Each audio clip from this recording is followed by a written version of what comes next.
c'est un panel, me semble-t-il, important qui s'intitule Géopolitique, antisémitisme et islamophobie. C'est vrai qu'on a assez peu parlé d'islamophobie jusqu'à présent, même si ça a été évoqué depuis ce matin. Et on va aussi s'extraire des schémas européens qu'on a longuement évoqués depuis ce matin pour aller faire un tour en compagnie de Sylvain Sipel, qui est à ma gauche et qui n'a plus de panneau, toujours à gauche, mais à droite en fait pour le public, hein, Sylvain, qui depuis hier soir est assez connu pour qu'on ne mette plus de panneaux devant lui. Donc Sylvain Sipel, que je vais présenter tout de suite, qui est journaliste, ancien directeur de publication de Courrier International, qui a été aussi rédacteur en chef du Monde, qui a été son correspondant pour le Monde aux États-Unis pendant 6 ans, et qui est l'auteur de 2 livres qu'on retient, en tout cas, de plusieurs, mais au moins 2, Les Emmurés, qui est paru en 2006, et un livre dont on a longuement parlé hier, L'État d'Israël contre les Juifs, et qui ressortira sur une édition nouvelle et augmentée la semaine prochaine, le 7 mars. Sylvain, tu vas nous parler des États-Unis, qui est une région quand même clé, qu'on a très peu abordée depuis ce matin, on l'a abordé hier soir, et tu vas nous parler donc de la diaspora et des communautés juives aux États-Unis, et aussi de la situation des musulmans aux États-Unis. Bonjour, bonsoir. Ça va, vous m'entendez? Il y a un peu de chance parce que je vous parler d'un sujet qui finalement arrive à deux. Ah, pardon.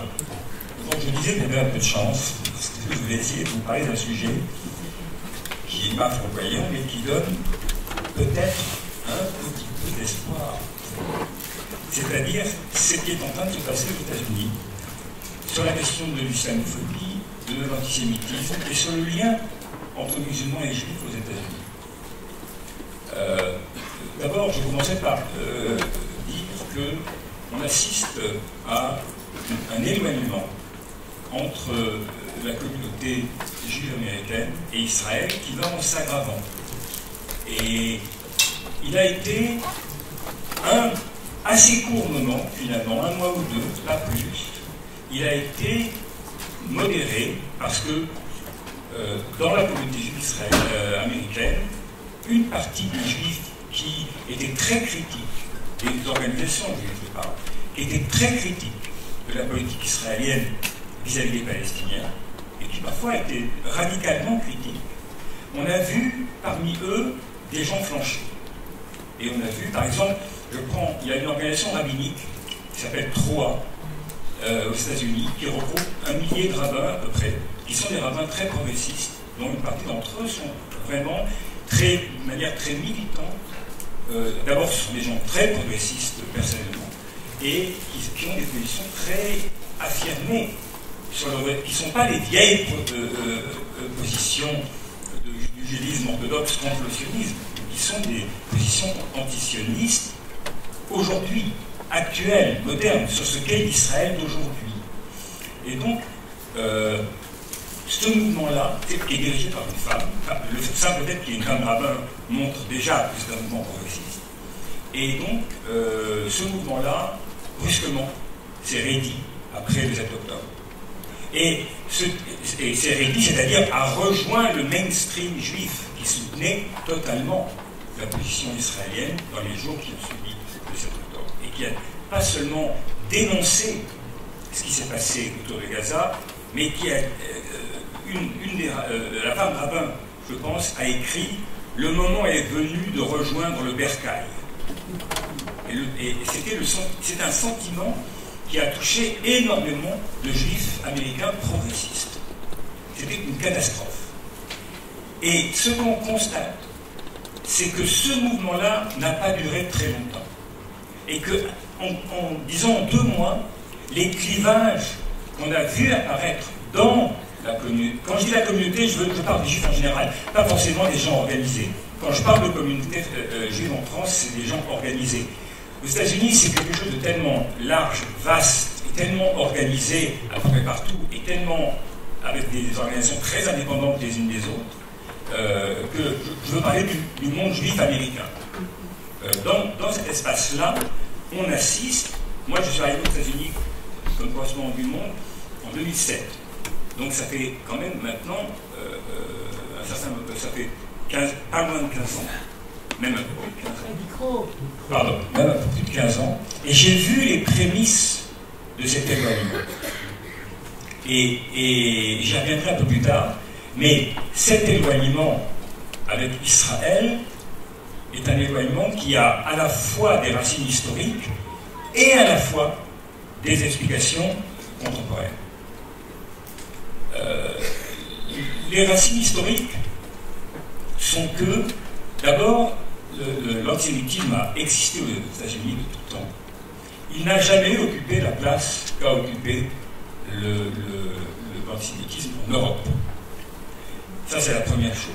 C'est-à-dire que c'est un antisémitisme diffus. Si je prends un exemple, je vais prendre le Ku Klux Klan, par exemple.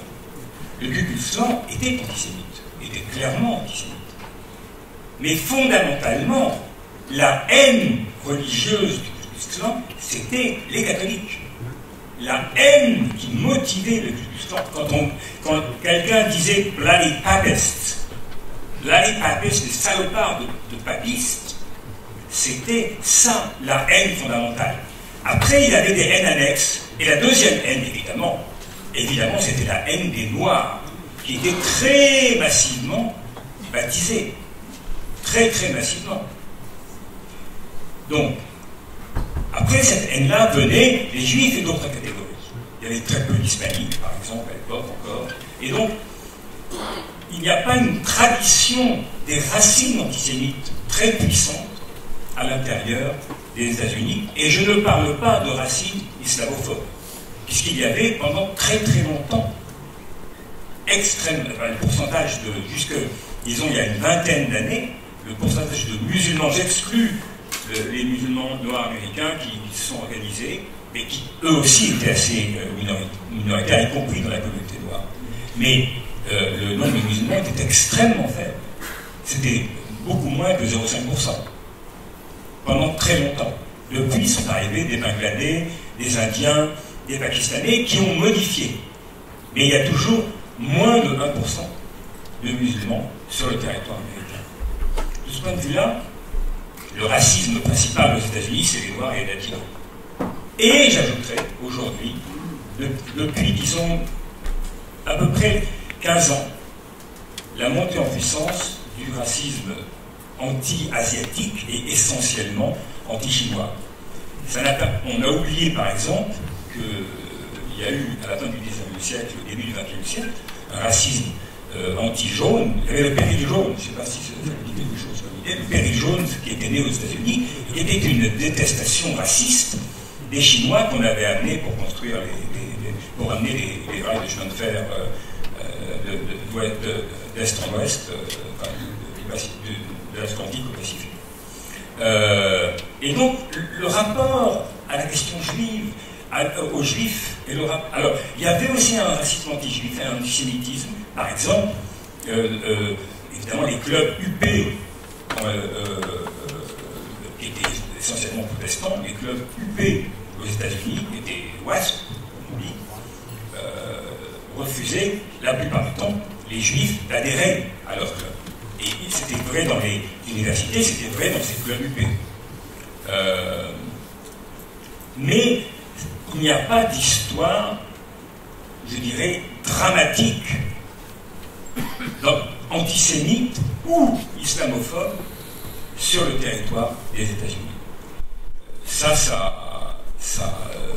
joue déjà, enfin, ça influe déjà beaucoup sur ce qui se passe aujourd'hui. Il y a d'autre part, il faut évoquer les origines de la... C'est un événement important, c'est les origines de la formation de la communauté juive aux États-Unis. Dans les années 80 du XIXe siècle, les Juifs américains ont fondé sur un courant qui venait d'Allemagne, ont fondé ce qui s'appelle aujourd'hui le judaïsme réformé. Le judaïsme réformé est un judaïsme qui, c'est un peu le Vatican II si on peut faire ce genre de comparaison. C'est une réforme du judaïsme qui est une réforme à la fois des règles et des normes et une réforme de la pratique. la pratique, ça veut dire par exemple qu'on peut reconnaître qu'on met fin à ce système qui fait que seul un homme peut être rabbin. Et les normes, elles sont inspirées d'une idée qui est quasi une idéologie et qui s'appelle en hébreu tikkun olam. Le tikkun olam, c'est la restauration du monde. Et la restauration dans l'idée de l'amélioration du monde. Et que la place des Juifs est celle de favoriser, d'améliorer le monde tel qu'il est. De ce point de vue-là, c'est une vision à la fois progressiste, ouverte à l'autre, ouverte au monde en général, et une vision qui recherche le bien commun. La mouvance réformée est aujourd'hui aux États-Unis la mouvance majoritaire. Il y a 3 grandes mouvances juives aux États-Unis: la mouvance réformée, la mouvance dite conservatrice, et puis le vieux judaïsme rabbinique, dirais-je. La mouvance qui est à peu près 50%, c'est le judaïsme réformé. Le judaïsme conservateur, qui est également progressiste par rapport au vieux judaïsme orthodoxe, c'est à peu près 30%, 25 à 30%, et il y a aussi 20% de judaïsme orthodoxe traditionnel. Donc ils sont très minoritaires. La deuxième chose qu'il faut dire, c'est qu'il y a 6,5 millions de juifs aux États-Unis, et il y a 6,5 millions de juifs en Israël. C'est très différent de la France, de l'Argentine, des autres communautés juives. C'est-à-dire qu'il y a une communauté juive américaine qui est équivalente démographiquement au nombre de juifs qui vivent en Israël.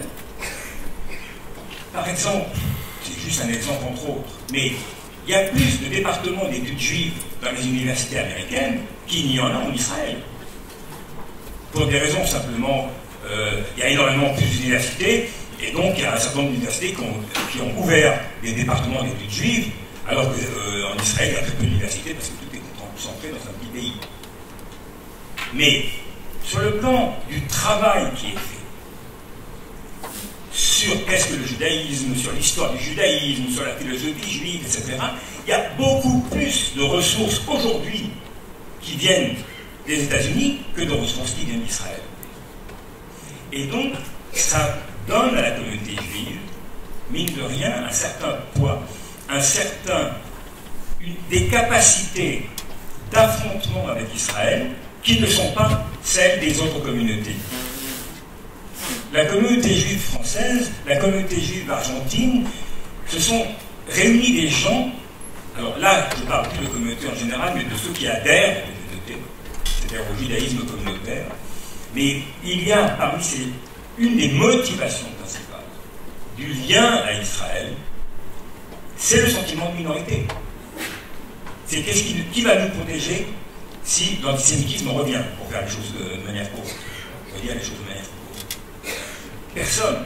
Alors que là, il y a une communauté organisée qui, sur beaucoup de plans, se sent au moins équivalente, et sinon meilleure et plus développée, sur le plan universitaire par exemple, que ça n'est en Israël, et qui a la capacité d'offrir une résistance. Alors, une fois que j'ai dit ça, il faut expliquer pourquoi, depuis à peu près 15 ans, j'ai senti ça. Moi, je suis arrivé en 2007, assez vite, j'ai senti qu'il se passait quelque chose. Il se passait quelque chose dans la communauté juive. Alors, j'étais correspondant à New York, pas à Washington. Et New York est une ville juive. C'est-à-dire, c'est une ville où le nombre de juifs qui y vivent est à peu près équivalent à celui de Tel Aviv. Et sans doute peut-être un peu supérieur. C'est plus grand. Oui. Et donc c'est possible. Hein. Et donc, moi je me souviens, j'avais fait une fois un grand reportage pour Le Monde à New York. Je reviendrai ensuite à Foucault, et j'y pense maintenant. J'avais fait un reportage parce que j'avais constaté que, après Jérusalem, la deuxième plus grande ville au monde,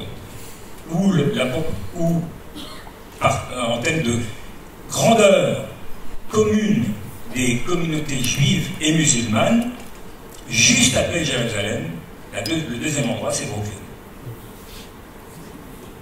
Et donc, j'avais été voir, c'est quoi la relation entre juifs et musulmans à Brooklyn.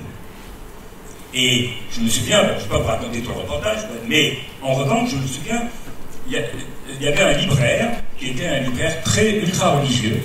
Il avait coupé, il m'avait expliqué qu'il avait quand même coupé ses péotes, ses papillotes, comme on dit. Mais il avait une grande kippa, etc. Il avait des livres en hébreu, en yiddish et en anglais. Et à la fin, j'avais parlé avec lui, et à la fin, je lui ai dit, bon alors, le rapport entre vous et les musulmans, vous et les arabes, il m'avait dit, vous savez, de temps à autre, il y a des moments un peu difficiles, mais globalement, c'est très bien organisé, la mairie gère ça très bien, et puis au fond, ici, il n'y a pas de question territoriale. Et ça change tout. Et ça change tout. Et ça change tout, de facto. Car, je parlais par exemple de Troyes, ce mouvement de rabbins. Quand Trump annonce dès son arrivée au pouvoir que la première décision de Trump, la première, c'est sa promesse, il avait promis de faire ça, c'est il y a 10 pays arabes qui sont après ce sera 7, mais au départ c'est 10 pays arabes, il y a interdiction d'entrée des ressortissants, vous vous souvenez de ça? Des ressortissants des 10 pays arabes. Il y a un mouvement qui s'organise en défense des gens qui arrivent, par exemple, pour accueillir des étudiants dans les universités américaines qui sont partis dans leur pays et qui sont revenus et qu'on ne les laisse pas rentrer alors qu'ils y habitent depuis des années. Et il y a des centaines de rabbins de Troyes qui se mobilisent avec les imams et avec les représentants des organisations musulmanes ou des organisations des pays dont elles sont issues, quand les gens qui reviennent sont issus. Il y a des centaines de rabbins qui vont aider les gens à pouvoir passer et qui assaillent les policiers, qui les obligent à laisser rentrer les gens. Donc ça, c'est quelque chose qui est à peu près inédit et inconnu en Europe dans le rapport à l'immigration. Oui. Ah, il me reste 5 minutes. Bon, j'en suis à peu près au tiers. Ok. Alors, je vais dire quelque chose. Je vais dire 2-3 trucs en 5 minutes. La première chose, c'est que dans la distanciation entre le judaïsme américain, la distanciation entre le judaïsme américain et Israël, je pense que ça avait commencé, disons, au milieu des années 2000. Mais l'arrivée de Trump a énormément influé. C'est-à-dire que pour les juifs israéliens, d'abord il faut comprendre, les juifs américains, ils votent à peu près, de manière absolument traditionnelle, à 70% pour les démocrates. Ils sont démocrates eux-mêmes à 70%. Une partie importante de la jeunesse juive est une jeunesse juive qui est dans la gauche démocrate. Et la vue de la relation littéralement fusionnelle qu'il y a eu entre Netanyahou et Trump a suscité un tel rejet parmi ces jeunes, mais même au-delà. Donc, 70% de la communauté juive américaine, cette identification entre Israël et Trump et la politique de Trump a été perçue comme une horreur absolue, comme quelque chose qui fait honte aux Juifs. De ce point de vue-là, c'est un phénomène très important. Et ça s'est manifesté sur beaucoup de plans. Lorsque la loi sur l'État-nation du peuple juif, en 2018, est votée, cette loi, je ne vais pas la détailler parce qu'on en a déjà parlé, elle installe l'apartheid qui existait de facto, mais par des décrets, par des décisions. Elle l'installe non pas seulement dans la loi, mais dans la loi fondamentale. Il n'y a pas de constitution en Israël, mais il y a ce qu'on appelle des lois fondamentales. Elle est une loi fondamentale. C'est-à-dire qu'il y a des citoyens, mais l'ethnicité domine la citoyenneté.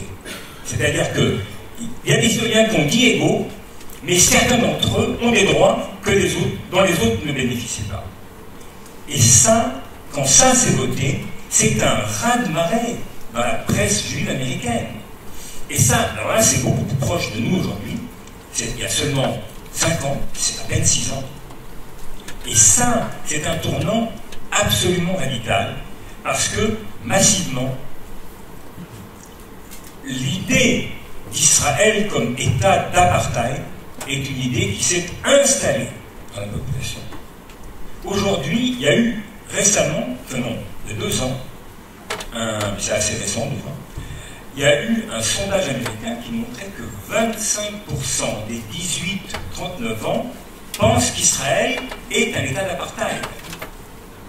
Un quart de la jeunesse juive dit aujourd'hui, 25 ans, c'est pas 3 gauchistes. 25 ans, c'est pas 1%. 25%, c'est pas 1%. C'est un jeune juif sur 4 pense que voilà ce qu'est devenu Israël. Alors, comme il nous reste 5 minutes, je veux dire 2 choses. Il m'en reste 2. Alors, je vais dire 2 choses. La première, je vais citer Ron Dermer. Ron Dermer est un homme extraordinairement proche de Netanyahou. Il a été ambassadeur, d'abord à l'ONU, puis à Washington, ambassadeur d'Israël. Et il y a à peu près 1 an et demi, il a publié, je me souviens un peu ou peut-être dans Haaretz, mais je ne suis pas sûr, dans un autre journal, c'est possible. En tout cas, il avait publié un article formidable de grandeur. En gros, il a dit une chose simple. Il a dit voilà. Contrairement à ce qu'on pense, notre alliance avec les évangélistes américains et les nationalistes durs américains n'est pas une alliance de convenance, c'est une alliance profonde. On n'est pas alliés avec eux parce que nous on est faibles, il y a seulement 6,5 millions de juifs aux États-Unis et eux ils ont 50 millions de personnes. Bien sûr, c'est très utile, mais c'est pas pour ça qu'on est alliés ensemble. Nous sommes alliés ensemble parce que nous pensons pareil. Notre regard sur le monde est le même. Eh bien, il avait raison. Le regard de la majorité des élites et malheureusement de la population israélienne est un regard ethniciste, est un regard de domination. Le regard porté, la raison pour laquelle le 7 octobre a pu se passer, c'est le mépris fondamental des Israéliens pour les Palestiniens qui les pensaient à jamais incapables de mener la moindre opération contre eux. Et c'est ce regard colonial qui est à la source du 7 octobre. Eh bien, c'est ça qui est insupportable pour la plupart des Juifs américains. La deuxième chose que je voulais dire, c'est qu'il y a 2 tendances dans la distanciation avec Israël. Il y a une tendance qui est, on en parle beaucoup, et c'est la moins importante, malheureusement peut-être. C'est la tendance BDS. Enfin, je la résume à BDS. C'est-à-dire, c'est la tendance qui dit, bon, Israël, c'est devenu l'apartheid. Et donc, c'est des gens...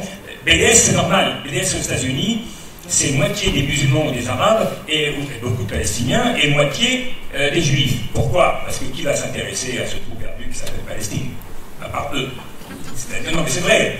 Il faut que ça touche les gens de très près pour qu'ils adhèrent à un mouvement de ce type. Donc c'est normal qu'il y ait beaucoup de juifs et beaucoup de Palestiniens. Non. Mais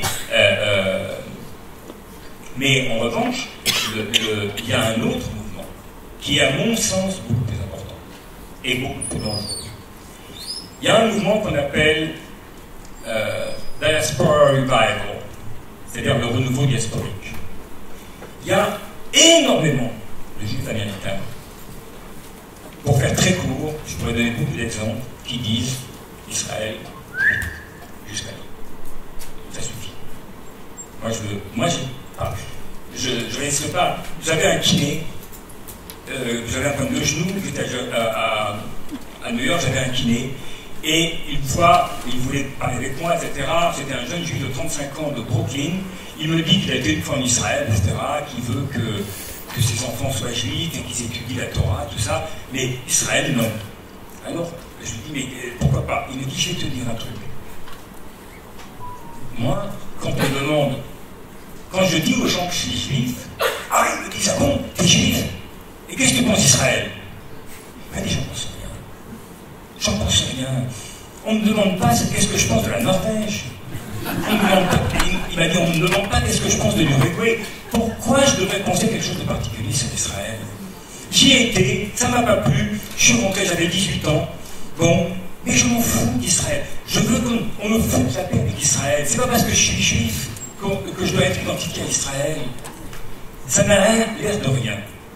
Mais ça, c'est quelque chose qui monte extrêmement fort dans le judaïsme américain.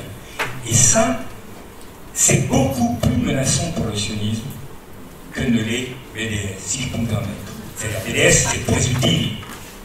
Mais en revanche, ce phénomène de renouveau diasporique, les gens qui disent, ils me disaient, je veux être juif, je veux que mes enfants étudient la Torah, mais je veux qu'on se fout d'Israël.